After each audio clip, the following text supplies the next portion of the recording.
অন্বেষা বর্মন। আমি একটি আবৃত্তি করব। সেটির নাম দুষ্টু। লিখেছেন কবি রবীন্দ্রনাথ ঠাকুর।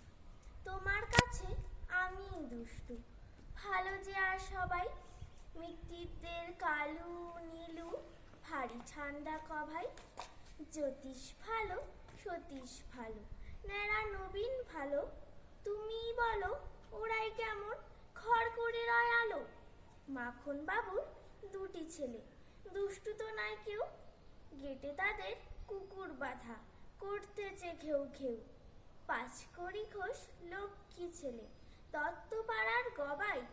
তোমার কাছে আমি দুষ্টু, ভালো যে আর সবাই। জামা কাপড় যেন আমার সাফ থাকে না কোনোই, খেলা করতে বেলা করি, বৃষ্টিতে যাই ভিজে। দুষ্টুপনা আরও আছে, অমনি কত কি যে। বাবা আমার চেয়ে ভালো, সত্যি বলো তুমি, তোমার কাছে করেনি কি একটু দুষ্টুমি? যা বলো তা শোনেন তিনি, কিচ্ছু ভোলেন না কো, খেলা ছেড়ে আসেন চলে, যেমনি তুমি ডাকো।